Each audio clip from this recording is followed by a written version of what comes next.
Hello, in this video I'm going to be showing you how to take pictures with your kids. Not just the holding up your phone traditional selfie with your kids, the advanced mom selfie, if you will. Nothing wrong with the original selfie, okay, the OG, but that's not what you came here for. And yes, I'm talking to you, mom who is always taking the pictures and no one ever thinks to take a picture of you unless you ask, but you're secretly wishing someone would take an impromptu picture of you so it's in the moment and candid. And yes, it's okay for you to be in the pictures too. You'll appreciate it in the future whenever you look back at photos. Be grateful that you took the time to take some so you can kind of be a part of it too, not like you were wherever you were. Alright, behind the camera. Quick note before we really jump into the video, while I hope you decide to watch the entirety of this video that I worked very hard on, thank you. I will put timestamps in it and you can just expand the description box and jump to the part of the video if there's a particular part that you want to get to so that you don't have to watch the whole thing if you don't want to.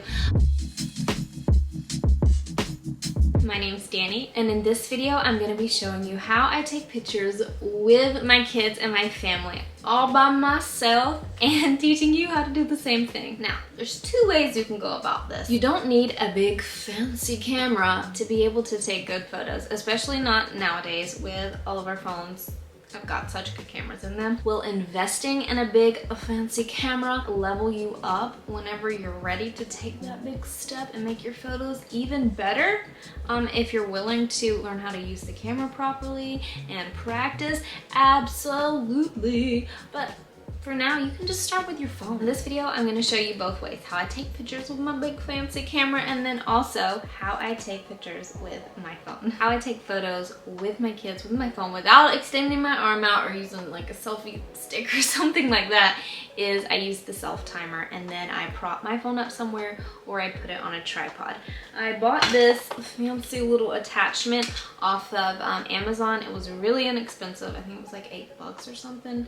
But I will put a link to this in the description box. And they also, I already had a tripod, so that's why I only wanted the attachment. So it attaches just like a camera would. However, if you don't already have a tripod, they also have tripods on there with these attachments that come with them, pretty inexpensive. And then these, you know, you can expand it to do like wide and make it go into your phone to fit your phone size. And you can also turn this one, so if you want to do like a portrait or a landscape type, vertical or horizontal, you can also turn it that way and tighten it. A little nifty to have. However, a lot of times I'm not at home whenever I want to do this, or maybe I don't want to grab the tripod because I'm being lazy, if we're being real honest. So I just find somewhere to prop it up around the house or outside. You just got to get creative as far as where you're going to prop it up. And you can do, and I do this often, you can do like flip your camera around so it's on selfie mode. However, the quality isn't going to be as good as if you use this camera. So when you're propping it up, it's good. If it's on the tripod, you might can see exactly like where it's gonna shoot, because you can see I'm behind the tripod. But if you're propping it up something, it's gonna be like, oops, I took a picture, and it's gonna be against something so you can't like look at the screen. Then I would recommend just making sure it's wide enough, meaning there's enough space kind of around where you're wanting to point it that you'll make it in the picture somewhere. Let's move on to the self-timer. Hey, I have my camera open, and so what you do is the little arrow at the top that points up, you push that, and then at the bottom some little icons pop up and you can scroll through those. And then the one that is kind of like a clock, it's the second from the last one, you touch it, and then you can do a 3-second timer or a 10-second timer. Look at this little baby here. I always like to do the 10-second timer. You just touch that and then it'll put it on, and at the top right corner you can see where it says 10 seconds, and so when you take a picture it will start counting down. It leaves the self-timer setting there until you turn it off. And I can't remember if you close, so there, yes, so it leaves it there. So make sure when you're done doing it to just swap it back, and to change it you can just push at the top where it's at, and then it'll pull the little menu up on the bottom, and then you can do what you want. You can do 3 seconds if you like, but I find for me that's never enough time. So 10 seconds it is, and then you just put your camera up, push the button, Get fancy, watch the countdown. Change that back before I forget. If you don't have an iPhone, I'm assuming it's very similar. You can edit it and give it kind of like stylize it, if you will, in Lightroom or whatever app you want to use. Something I wanted to add that I didn't talk about during the sit down portion of this video is that you can also use your Apple Watch to control the camera on your phone.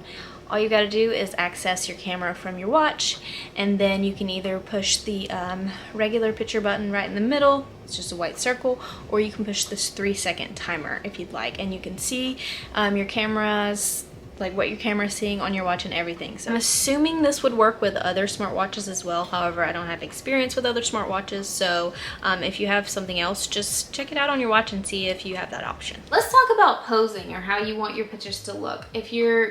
This is solely based off of preference. I personally like more like candid looking shots, kind of in the moment type things. I do like the occasional pose, we're all looking at the camera, cheese kind of pictures.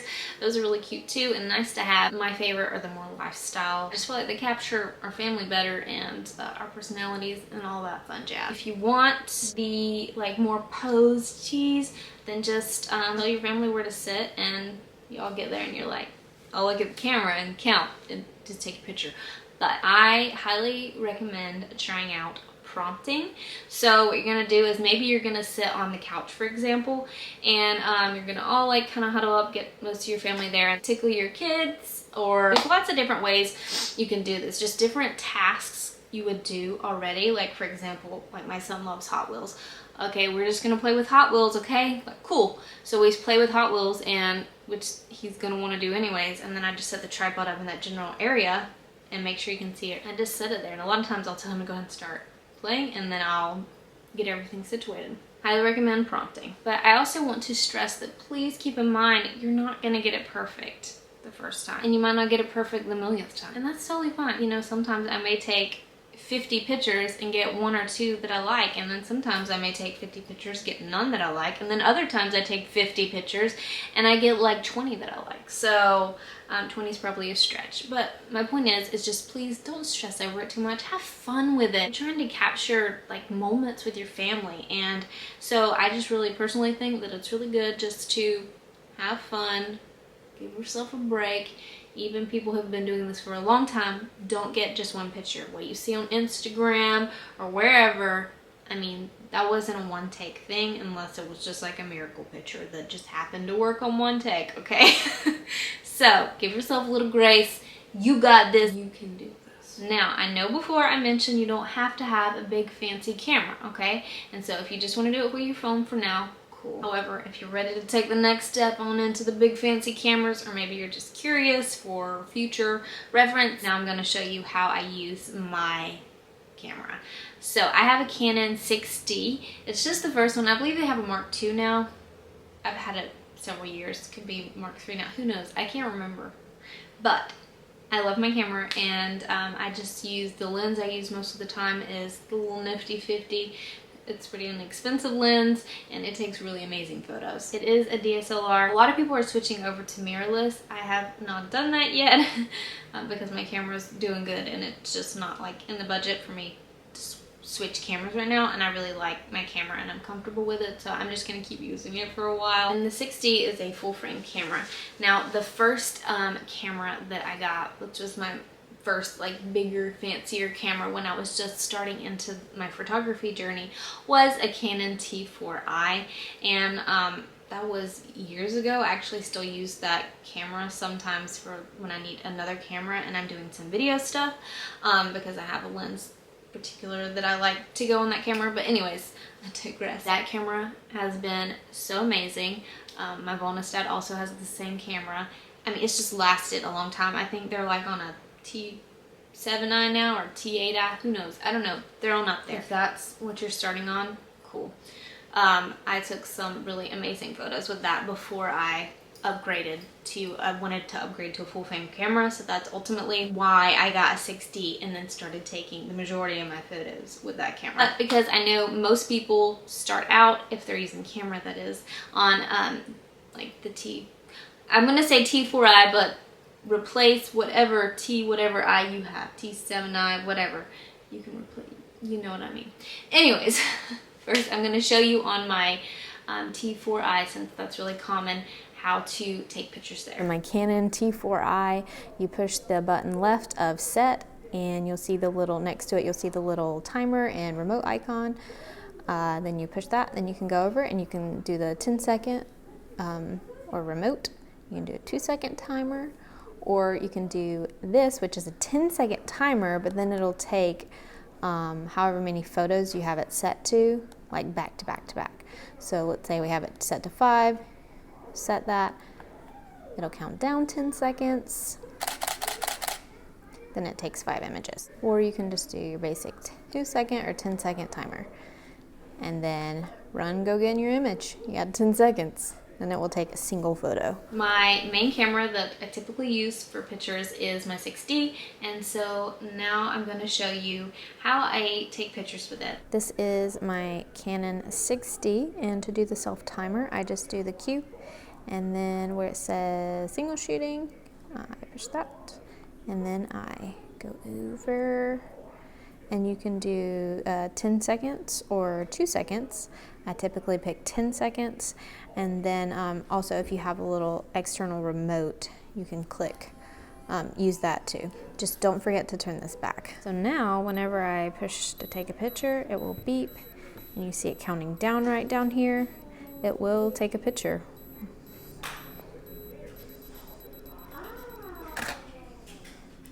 And it's that easy. I didn't get the settings right, or I didn't set up the settings or anything, so that's a crazy picture, but crazy and overexposed. And that's the self-timer. To connect to your phone, you just go to the menu, go to the third little wrench, and then where it says Wi-Fi right here, you select that, and these buttons go up and down. You select the Wi-Fi, and then enable. Then you go to your phone, go to an app called Camera Connect, which is this app right here, and then, then you can touch this, scanned for a camera.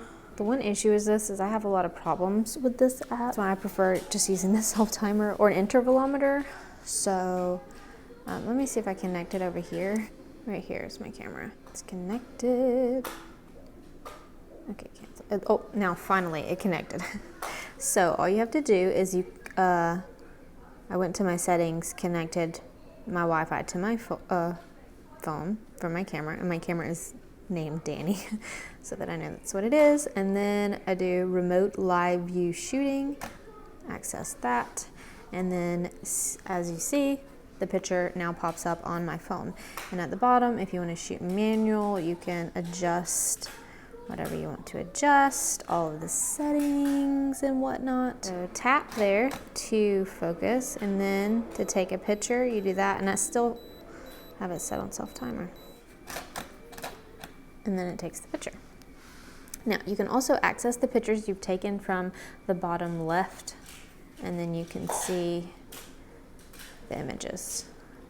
And for whatever reason, the images on my camera are clear. However, on my phone, they're showing very grainy, but they're nice and clear on my actual camera. So don't let that worry. Oh, now it's gonna show. Okay, so now I can see the photos that I've taken of the chair. How beautiful. And don't forget to disable your Wi-Fi when you're not using it. A lot of times, if I just want a quick picture, I'll set up a self-timer and we'll just run and jump in front of the camera. However, I recently got an intervalometer. I guess I'm saying that right. And it is amazing. If you know what a time lapse is, you can set it to constantly keep taking pictures like a time lapse, and you plug it into your camera, and you can set it for how many pictures you want it to take and how many seconds in between and all that jazz. And I can make a more in-depth video on that if you'd like, but it's been a game changer. I'm just telling you, it's been a game changer, because then I can literally set it to take like 100 photos, like 5 seconds apart, and then I can just go get in the pictures, and we can dance, we can play, we can do whatever, you know, and it's just constantly taking pictures, and I get a ton, like, you know, like those kind of, you don't really want to use the pictures, or maybe you do because they're funny, and I can just kind of cull through them and just pull out the ones I like, and a lot of times when I do it, I'll get several actually that I like. Now that I've kind of gone over everything, I hope I didn't leave anything out. If you have any particular questions, please leave them down in the comments, and if this video has helped you, please give it a thumbs up. And also, if you'd like to see more videos like this, please consider subscribing. I plan to be making a lot more of these, showing you how to take photos and videos with your kids. Thank you so much for watching. I really hope this video helped you, and I guess I'll see you in the next video. Bye!